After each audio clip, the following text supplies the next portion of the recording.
In terms of injuries or COVID within the camp, any updates? Only that Maxwell's making good progress. He's back in the building. No COVID at this time of any concern. A couple in the club at general, but not the first team group. It's good to hear. 2 Premier League games on Boxing Day have just gone. Does that concern you about your one against Everton? Well, I think we're all concerned on whether games are going to get played, seemingly due to the way it's spreading. At this time, it doesn't seem there's as big a health risk, which is good. But obviously, we've still got to follow the protocols via the country first and the Premier League, of course. So we'll wait and see what comes of it. But I think all games at this moment will be considered a doubt just purely because of the way the numbers are changing. And the way that it is spreading, as the manager of the club, would you prefer it to be moved to another date or just carry on until we can't? No, I think carry on until you can't. I think, we've all experienced the backlog, or not the backlog, the rescheduling last season, and it affects players. It's cramming games together, etc., etc. It can be tough on players and injuries and all sorts of different reasons. So I think if you can get games played, then we do so. They'll obviously, for sort of fairness over the season, there's probably going to be a period later on in the season where we have to full catch up. The Premier League will possibly have to look at that to give it its fair kind of finish to the season at some point. But I think at this stage, I think everyone wants as much football to be played as possible, as long as it's safe to do so. The Premier League meeting of the managers at 4 o'clock today. As one of the 20 managers, what are you hoping to come out of this? I'm open to learn from the people involved and say, right, okay, where's everyone at with it? Because, you can't, I won't have the decision, that's for sure. It'll be a collective, I'm sure, on anything that's put on the table. Specialists as well, giving reasons. And so I think it's more about asking some questions, getting some answers and, finding out the best way forward. I think everyone wants that. Is that everyone's searching, all managers, all people involved with football are all looking for the best way forward. The captains are also meeting. Have you had a chance to speak to Ben Mee about the points he may put across for the team? No. He's sensible enough to make his decisions via the group. I think that's important. I trust my group. I trust their views. I'm sure they've fed back to him anything that they wish for him to ask. But I think equally he'll be listening and finding out the views of all the others. Just a couple more from me. There's a few reports online that Burnley have asked the Ivory Coast to maybe take Maxwell Cornet a week later than... Well, let me interrupt you there. If they're online, they are definitely true. Okay, but in terms of you, as you being the manager, would you, whether they're true or not, would you like to keep Max another week because it means you can play 2 more games? No, definitely not. We'll send him back as quick as we can. Okay. Everton at home on Boxing Day, what threat do they pose to you? Well, they've had a bit of a topsy-turvy time, started very well, had a quiet period, but they're a good outfit. We know some of their individual players. They've got a very, very experienced manager. I think all Premier League teams are a threat. We've had a few lean spells. We're still coming through a spell to get wins rather than draws. It can happen, but you can bounce out at any time. So I think we've got to be aware that they're still a good outfit. And I think, we've got to be on guard of that and make sure we're performing. Is it unfair the criticism Rafa Benitez seems to get following his time at Everton so far? It's irrelevant what I think, whether it's fair or unfair. The world decides nowadays. It's not about what I think. It's just the reality of the job. Whether it's fair or not, it's for other people to decide. There's a lot of talk about these fixtures on Boxing Day, but is it kind of a bit nicer the fact that you will be at home, you won't have to travel far to a game? Well, I think it's helpful. We want to be at Turf Moor. We want to get our fans in, providing it's right to do so, of course. And yeah, I mean, the fixture list has been a bit kinder to us this year, with a sort of day in between extra. So that is a bit more favourable. Obviously, we would have liked to have played the last 2 games. That couldn't be done. So now we look forward to the games coming up. And just finally from me, how will the Christmas look like at the Dyche household?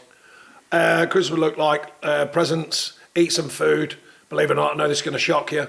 Then relax and then watch some TV.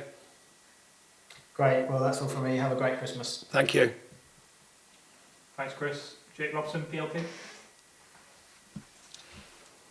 Afternoon, Sean. Hiya. Hope you're well. Apologies if you've been asked this already, but having missed a couple of matches purely and simply, are you just looking forward to getting back to playing?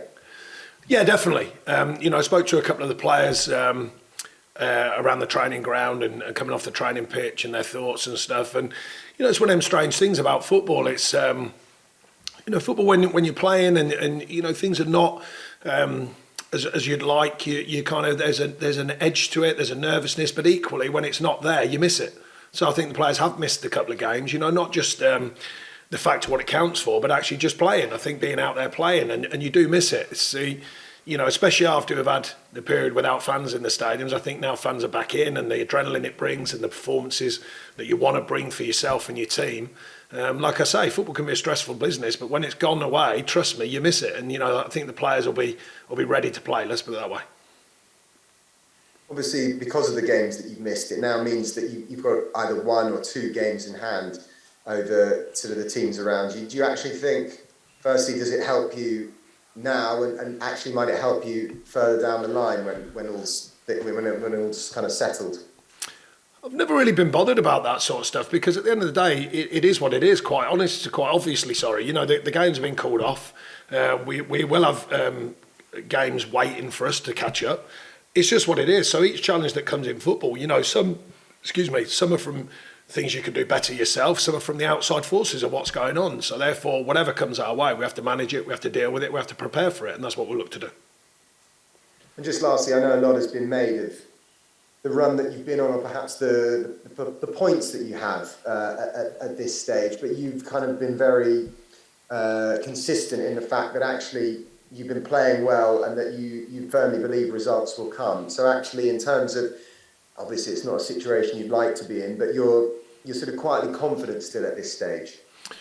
I never lack confidence in myself, my staff and the team, but confidence doesn't win your games. Confidence is that mythical quality that we all search for. Some find it easier to be confident than others.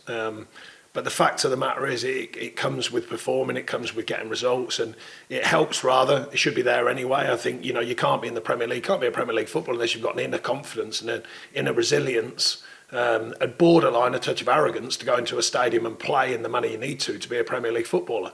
Building on top of that comes from performances. So I don't think we lack that. I think dealing with the details, confirming to ourselves how we can perform to win games, I think that's the next step. But I think confidence is intact. I think belief is intact. Fitness is definitely intact. Tactical understanding, we've got a group who are knowledgeable in the Premier League, and the details are so important. So I think I continue to harp on about them because it's the reality of what we're doing and what we're looking to do. Okay, thank you very much. Best of luck as well. Thank you. Thanks. Thanks, Jake. D'Angelo, BBC Radio Lancashire. Seasonally appropriate tidings, how are you? Beardy, how you going? Not so bad, thank you. Good. On postponements, obviously players will be keen to play, as you've said. When you were a player, and from working with players all these years, is it a difficult thing when you've kind of had all that build-up and got yourself in the right place, and maybe you've got the sort of nervous energy going a little bit, and then you don't have the outlet at the end of it of a game? There can be, sometimes the next day it can be a bit flat and everyone's kind of got up for it, and then there's an oddness. More in my day, to be honest, the change in the stadiums, the pitches, particularly at this level, because I mainly played Championship and below, were more like bad weather, icy pitches and stuff like that. But we still had a number of games called off. There's normally just that bit of, kind of flatness because you've got yourself up for it emotionally, the instincts, the anxiety that comes, the stress, but also the pleasure that you get from playing, the challenge of it. And when that goes away at the drop of a hat, then it is a bit more frustrating. If it's called off earlier, don't forget, that's a different thing. But I'm really referencing the games we've had recently, particularly the Villa game, which called off literally, a couple of hours. We'd already done a pre-match meal, pre-match meeting, etc., etc. Getting ready for the pre-match meeting. And Watford kind of similar, slightly earlier, but the same kind of thinking. So, I think that does sort of bring just that edge off it when you're up for the game, if you like, and then it goes away. But like I say, if it's called off a bit earlier, I don't think it has a massive effect, only on the juggling of the planning for the next game that's coming. Excuse me. It feels a daft thing to ask, but you're the right person. Lifetime. Yeah, right person, absolutely. When we're talking about, managers are talking about player welfare and the schedule and being asked to play lots of games, but from your point of view, how long do you have to go without playing a game before you have to consider perhaps a bit of rustiness coming in, perhaps a bit of almost having to condition players? Well, I think forgetting about COVID, the question mark of players playing a lot of games, that's been there for donkey's years. That comes around every year. So on this occasion, obviously COVID's adding to that with games being called off. But I don't think that's a new question. It's just different circumstances for that question. Excuse me. Yeah, on the back of that, the game schedule will come round. We get on with it. We take it as it comes. We plan for it. I mean, you know, all it does is pushes it slightly out of kilter. That's all. And they're going to come round again. So the next thing you look for is the scheduling of the games. We've still got to fit games in. So I don't know. We're working as we go. We're working as the world keeps changing or the country keeps changing at the moment, and waiting for big decisions to be made. Is going a period without playing though, when we get to like, you know, weeks without playing, is that a consideration kind of the other way? Yeah, sorry, I forgot to answer the second part of your question about the rustiness. Yeah, it comes. I mean, so you know, 2 in a week's slightly different because you know you've a normal week, let's say, wouldn't have a midweek game in the Premier League. I mean, we had lots last year, but generally speaking, but you get 2, and then you come round to the third, then you have to start looking at. You know, if for example the Everton game was off, you'd start looking for, okay, well, how do we then manufacture a game? Because if you imagine at the minute, because of the COVID situation, it's not like you can just get a team in from any division and we go and play, because obviously lots of COVID situations, lots of being careful planning and the rules, and how we're trying to adhere to them. So therefore you have to sort of manufacture your group. And if you've got a couple of injuries as well, you're often manufacturing a group that maybe a few youngsters are playing in, and it's trying to get the reality of a game. That's my point. That's the bit where you might get just that little edge comes off when you're thrust back into the Premier League if you've had a spell without games. On the other hand, don't forget, a lot of the players have international breaks, and therefore you don't get them games. So, you know, if you pre-frame it slightly differently and you imagine it's kind of like an international break, but don't forget you have got your players here rather than some going away, then, you know, I think you get on with it. I just think the next one comes around, you've got to be ready regardless. Other teams might have games off as well, don't forget. So everyone will probably, not everyone, because some will go through this and find their games will be on.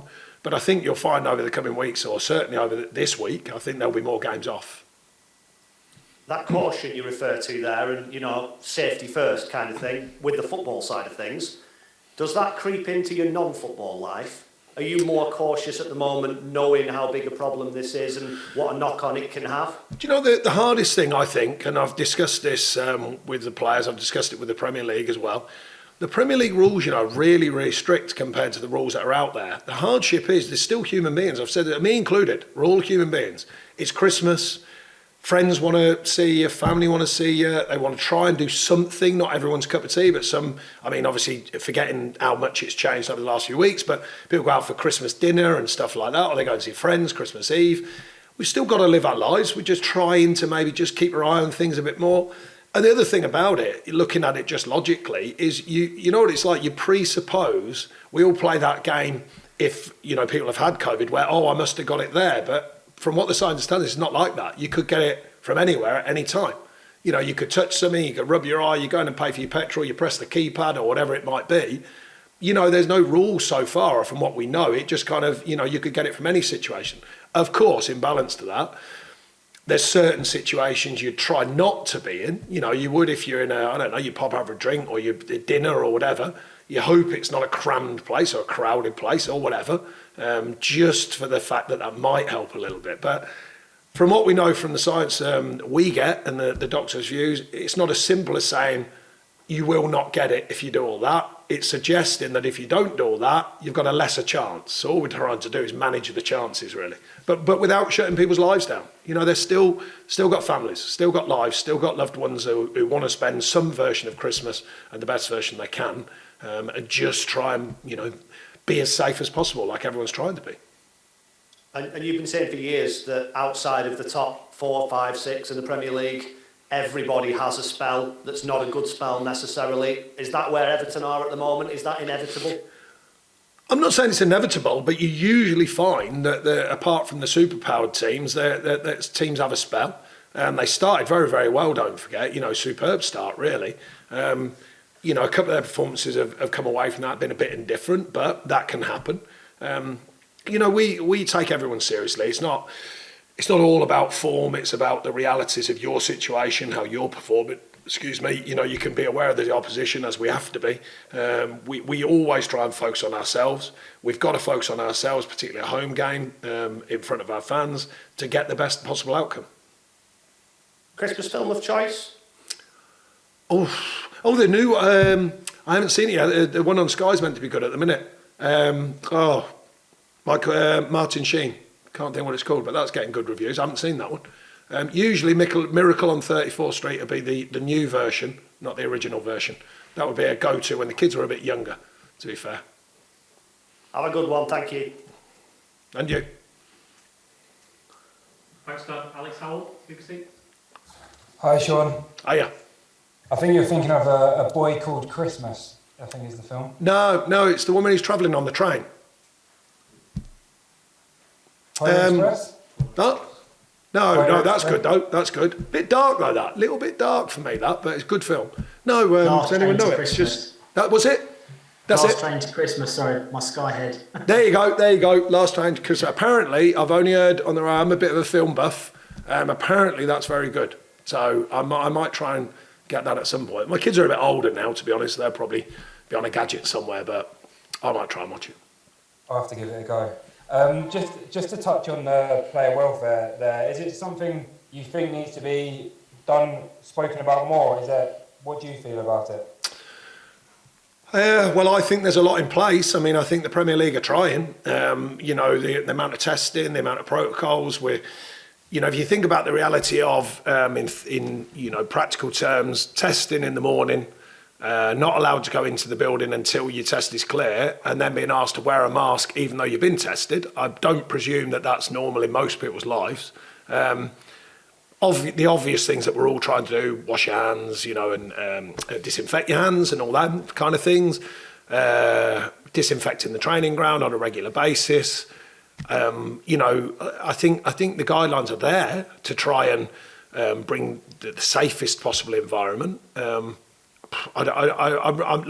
not a specialist in this, but I don't know what else you can do. I'm not savvy enough or not science or doctor-based enough, medical-based enough, to know if there is any more we can do, other than the rules that everyone's getting told, and apply common sense where you can. I mean, one of my family members had it, and I stepped away from the family, didn't go home for an extra day to make sure I didn't bring it back. That's just a common sense thing. It's not about anything other, and I'd like to think most people would do the same. It's difficult because you want to see your family, of course, and your kids especially, but if you have to step away, you have to step away.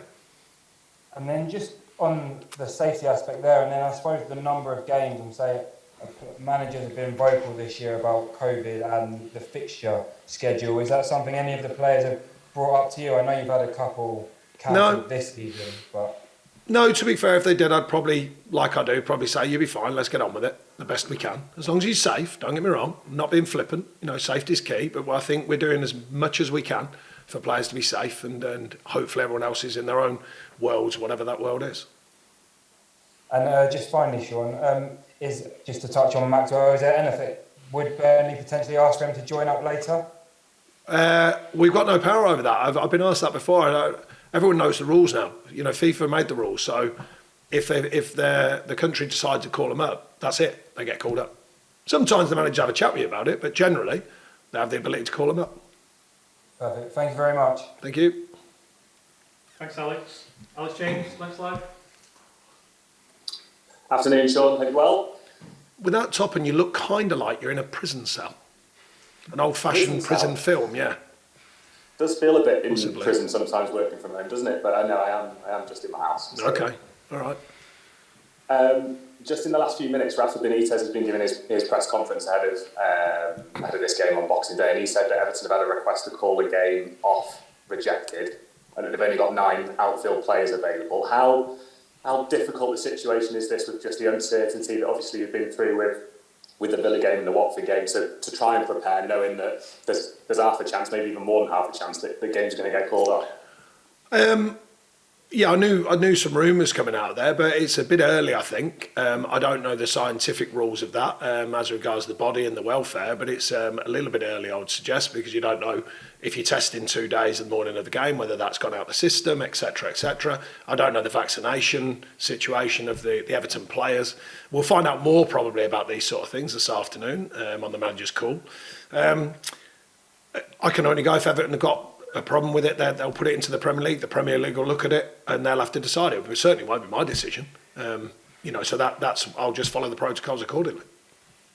Obviously, the Villa game called off at late notice, as was Watford. Do you feel that situation is going to be avoided now that the Premier League have issued a little bit more clarity on Monday around what constitutes a postponement and not, and you won't find yourself back in a situation where you're off 2 hours before having had your pre-match meal and all of that?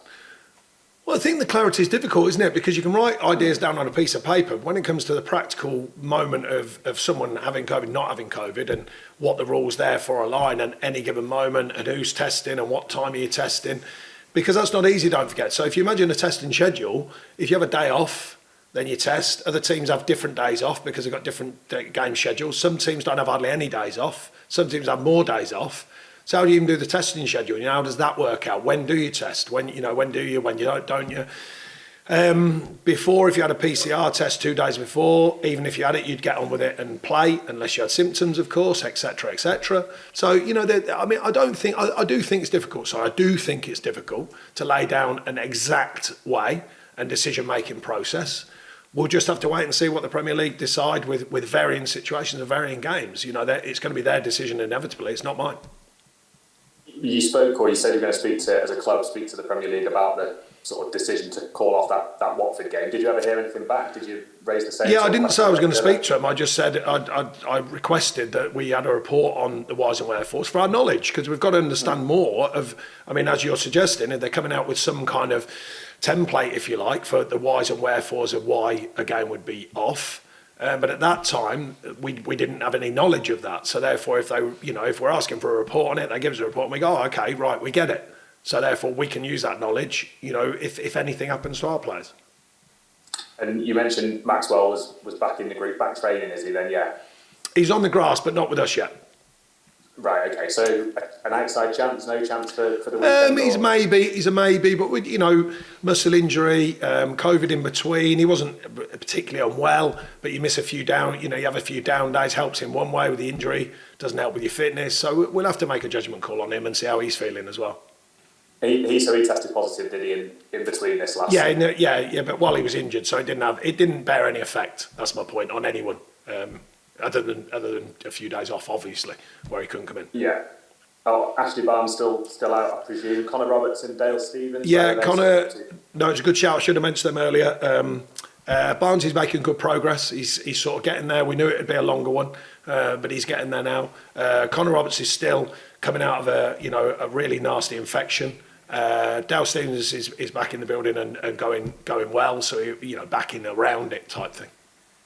And just lastly for me, a couple of other managers, I think Jurgen Klopp, Steven Gerrard, have sort of spoken about vaccination status among players being a consideration for potential signings and it being taken into account as to whether they might go for player X or player Y. Is that something you have any thoughts on, or do you share that view? I can only share a bigger picture view of myself. I think it's a good thing to get vaccinated. I think it's an important thing for the welfare of others, not just yourself. But I'm certainly not going to start preaching about it. I think that, not that they are, just to be clear, but I'm not going to start talking about players and whether we'd sign them or not. I just think that generally, I think it's the right thing to do, not just for yourself, but for everyone. The more people to get vaccinated, it suggests we'd be stronger to what comes around the corner if it's a different variant of the virus, etc. I know it's too early yet to tell that, but I just think it's the right thing to do, but it's a personal opinion, and I appreciate that. I'm not going to start telling others what to do, but I've certainly had all mine.